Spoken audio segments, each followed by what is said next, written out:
lampu indikatornya. Nah, ini nyala, berarti ininya lampu indikatornya masih normal. Sedangkan kalau ini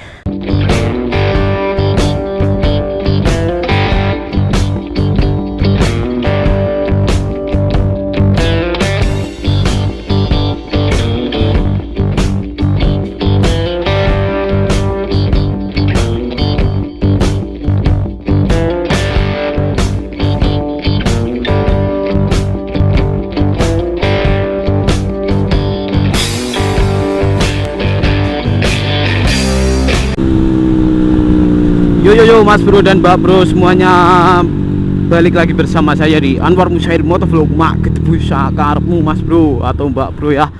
Nah, bagaimana kabar kalian ya Mas Bro? Semoga aja sehat selalu dan selalu diberi kesehatan ya Mas Bro. Nah, pada video kali ini gue mau bahas dikit-dikit mengenai mesin, terutama mesin di MPking 150 Mas Bro. Nah, ini apa ya, penjelasannya ini sepengetahuan aku aja Mas Bro. Jadi apabila ada kekurangannya harap ditambahin lah ya dengan komen di bawah. Nah, ini gue mau bahas sebab-sebab kenapa mesin MPking itu cepat panas. Nah, ini kemungkinan ada 3 sebab ya Mas Bro. Nah, lalu itu apa aja sebab-sebabnya? Nah, sebelum kalian melanjutkan video ini, kalian jika berkenan kalian bisa like, komen, share ke teman-teman kalian, dan bisa subscribe Mas Bro. Video berikut ini Mas Bro, capcus ngeng. Nah, saya akan langsung aja ke sebab yang pertama, yaitu sebab yang pertama itu kemungkinan itu dari sirkulasi oli yang tidak baik Mas Bro. Di sini mungkin ada yang tersumbat atau gimana. Nah, kemungkinan di situ. Lah terus di sini kan ada bawah itu yang buat tutup oli, yang di bawah itu ada sebuah per kayak gitu ya Mas Bro. Nah, itu apabila punya Anda hilang seperti saya yang punya dulu, itu harus segera dibelikan Mas Bro. Itu karena bahaya, karena bisa mengakibatkan itulah sirkulasinya kurang baik, karena pada posisi mesin menyala itu bisa-bisa olinya nggak bisa naik ke atas Mas Bro. Nah, sebabnya di sirkulasi, dan di sini coba dicek karena biasanya nggak semua bengkel itu memperhatikan ininya Mas Bro. Saya juga pernah kemarin. Nah, kemudian terus ada yang tanya, Bang, kenapa pasang kayak gini selang hawa UMA, fungsinya itu apa Bang? Nah, fungsinya ini juga buat pendinginan mesinnya Mas Bro. Jadi apabila sirkulasinya kurang baik itu mengakibatkan mesinnya menjadi panas Mas Bro. Ini sebab yang pertama. Lah terus apabila ada yang tanya dari kalian, Bang, berapa kilometer sih harus ganti oli gitu ya? Nah, saran saya sih 3000 kilometer itu harus diganti Mas Bro. Jadi hitungannya bukan per bulan lagi Mas Bro. Lah terus ngitungnya gimana Bang? Kan sulit, 3000 itu harus dihafalin atau gimana? Nah, cara mudahnya untuk MPking 150 kita bisa lihat di sini Mas Bro.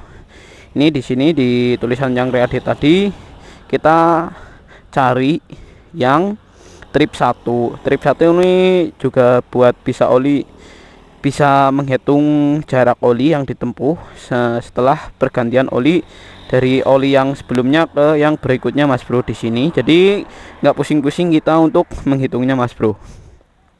Nah, terus kenapa ya harus 3000 ya? Gitulah, ntar olinya jadi mulai langka, jadi sirkulasinya kurang atau perlancarannya. Fungsi oli ini juga bukan sebagai hanya pelumas Mas Bro, tapi ini juga berfungsi untuk mendinginkan, yaitu menyerap panas yang lalu kemudian disebarluaskan ke komponen-komponen lainnya Mas Bro. Nah, di sini ya.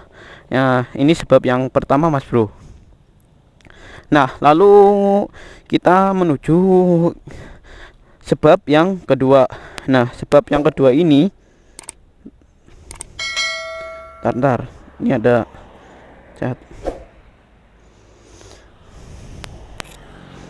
Nah, untuk sebab yang kedua di sini kan ada, ini hanya terjadi apabila memakai motor yang sudah berpendingin air coolant atau air radiator Mas Bro. Nah ini apa aja motornya, seperti MX King 150, terus ada Jupiter MX 135, ada Vixen, terus ada CBR 150 ya mas bro. Biasanya penyumbatan di sini yang terjadi ini mengakibatkan sirkulasi air pendingin itu agak kurang. Jadi di sini mas bro, ini sebab yang kedua, biasanya di sini penyumbatannya.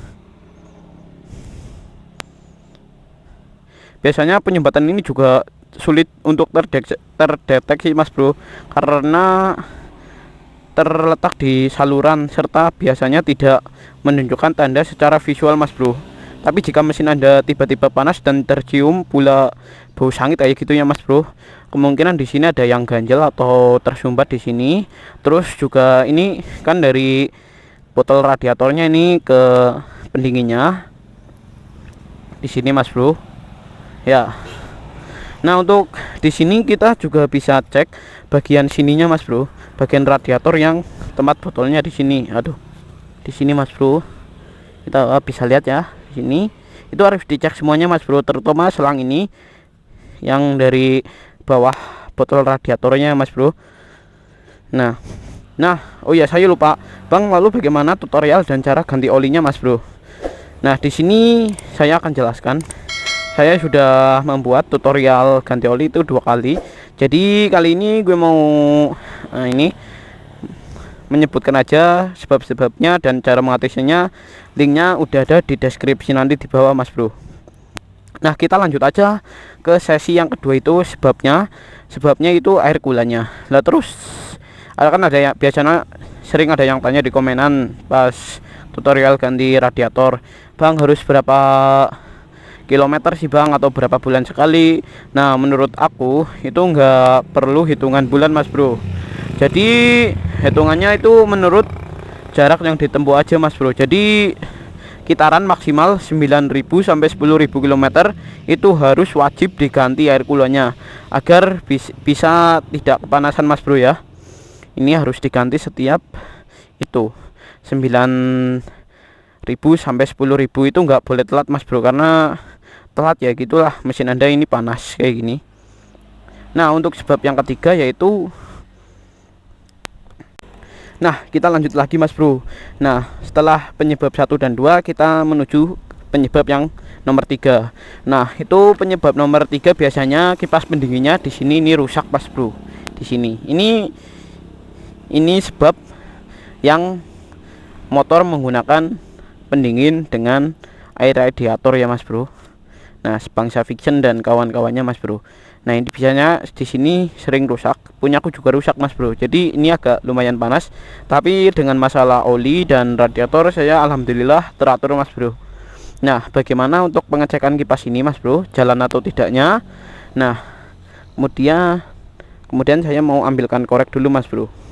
Kita bisa cek memakai korek mas bro, ininya jabut dulu.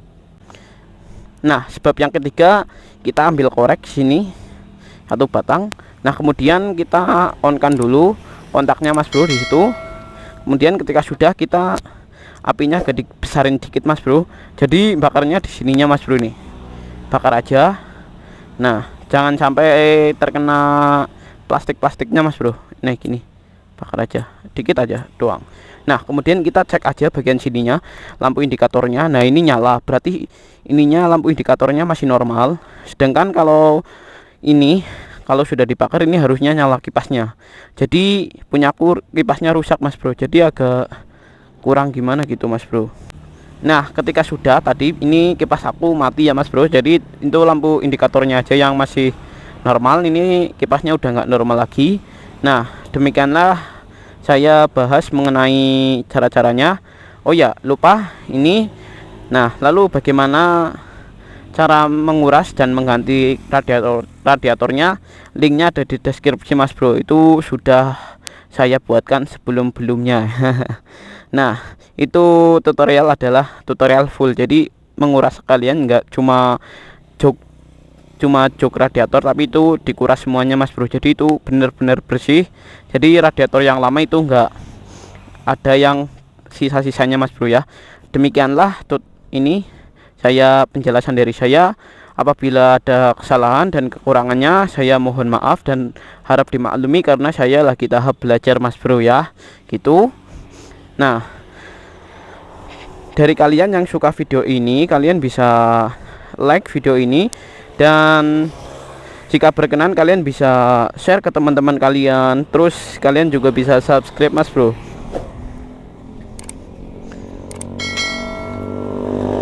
Nah, sampai berjumpa kembali di video saya yang selanjutnya Mas Bro. Oke.